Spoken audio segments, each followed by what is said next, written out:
As we're checking out this house today, we'll talk about going over your budget when buying your home.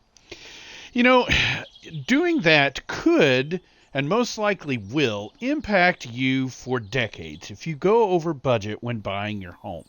Now, why do I say that? Well, as you know, you should be aware of exactly how much home you can afford before you go looking for houses to buy to begin with. You should have already done that. And I'm not just talking about what the bank says that you qualify for. You see, when you go over budget looking for a home, that could cause you to go over maybe what the bank said that you were qualified for, and that could lead you to having trouble getting financing for your home. But that's not just what I'm talking about. Will your income accommodate the higher cost home is what I'm actually talking about. And that's why you should have a firm idea before you go out shopping of exactly how much home your income will support. Okay? Because when you pay more for a house than what you were planning on, what you were hoping, what you were expecting, then that doesn't just impact your principal and interest payment portion of your mortgage. No, that's also going to impact things like property taxes. You're going to be assessed potentially on a higher value. It's going to affect homeowners insurance. And when it comes to buying your home, if they're asking for more, is the home going to appraise for a sufficient amount? You've got to be worried about that too. I've got some company. Madam, were you wanting to learn about going over budget when buying your home? Did you go over budget when you bought a home? Is that why you became a zombie? You couldn't afford to get out of Dodge. So sorry for you. Okay, well, lenders don't always consider other expenses that you might have when it comes to home buying either. Remember, they're gamblers, and they're trying their best to get you into, to talk you into taking maybe a bigger mortgage or whatever. They don't have an interest in keeping you from taking on a bigger mortgage than you can really support, because they're just looking to make money off of in interest off of you. Okay, which is why you yourself need to be conscientious of that. Those other expenses that lenders don't take into account are they do ask for a lot of information, but they don't always know how much, for instance, you're paying in car insurance. They don't always know if you've got huge medical expenses, and such things might not show up when they go to do a credit check and whatnot. They might not factor them in. Maybe you've got an ongoing condition, blah, blah, blah, blah. They also might not know or be able to take into account whether or not you have children in daycare. I've done a video on just how expensive daycare is, how the cost has been going up, especially over the last few years. And so as costs for something like that goes up, that can disrupt your budget. Lender isn't always going to take such things into account. More house also means more maintenance, or it could mean more maintenance. And by more house, I mean if you're going over budget because you're buying more square footage, or buying because in a nicer neighborhood, things of that nature. That's what I mean by potentially more maintenance costs, okay? A bigger home, we'll just dwell on that for a minute. A bigger home means when you've got to get your roof replaced, that's going to cost you more money. It means when you need to do paint or put in carpeting, that's going to cost you more money. It means when you need to replace your heating and air, and those things go bad. Even if it was brand new when you bought your home, that's going to mean more money. And so this is why I say that going over your budget can cause you problems potentially for decades. All of these factors come into play. Oh, one other thing is a bigger house may also mean higher utility costs. If you've got more square footage that you're trying to heat and cool, that's going to be higher utility costs. And for people getting their first home, they don't exactly know how to guesstimate for those things. You don't know, really, until you get into a home. Like this one, it's got all kinds of room, right? You just don't know until you get into a home what all of the expenses are really going to be.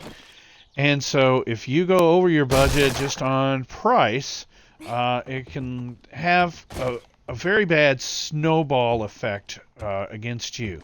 By the time you start adding in the insurance, the taxes, the utility costs, the maintenance costs, all of these things. So, all of these factors could lead you to your dream home, causing you to live check to check. Your dream home could in turn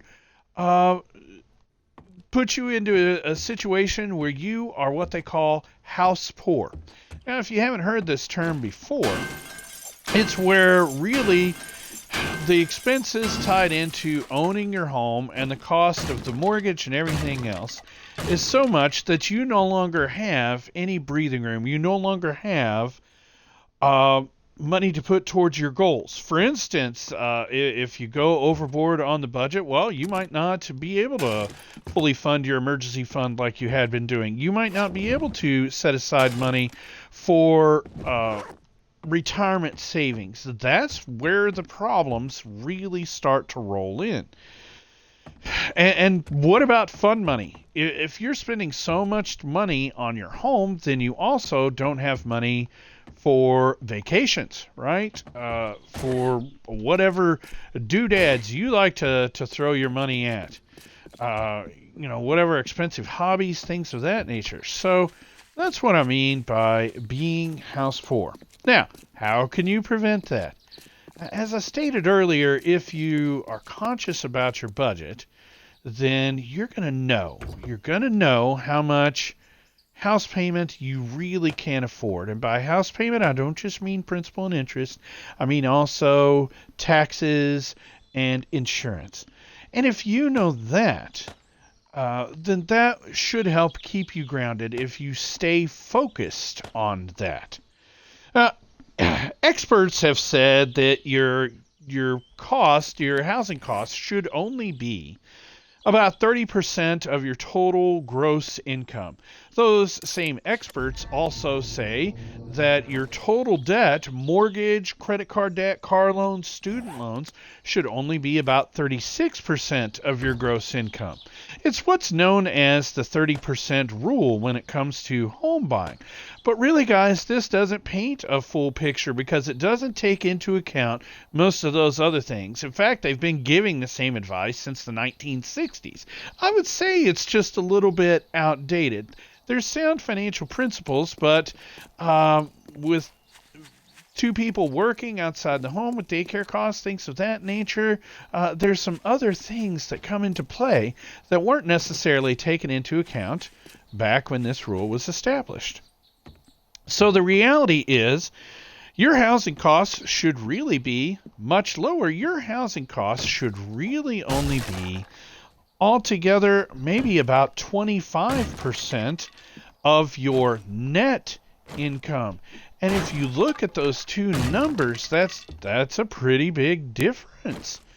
So that way it takes into account not just your expenses and your debt, but it takes into account the cost of living. It takes into account food expenses, fund money, emergency fund, savings for future purchases. Remember, we talked about saving up for cost of cars and things. So that's the reality. Also, when you're buying a home, you are going to need to add a new line item to your budget. See, with a new home comes home maintenance expenses. And what really should those be? You should budget about 1 to 2% of the home's cost towards maintenance and upkeep every year. Now, that's not saying your water heater and your air conditioner is going to go out every year, but when those things do go out, man, they are expensive. Even if you're a do-it-yourself kind of individual, they could be pricey. I'm that kind of person. Those things have been pricey for us. New roof on our house, $6,000 to $8,000. New water heater, grand, thank you very much. New refrigerator, anywhere from $2,000 to $4,000. You can see where it starts adding up pretty damn quick. So, keep those things in mind when you're buying a home. Be sensible, stick to your budget, and if you have other suggestions that might help somebody, something that I didn't mention, please let me know. Hit me with it in the comments below this video if you're watching it on YouTube, or send it to me via email at fustyandfinance@gmail.com.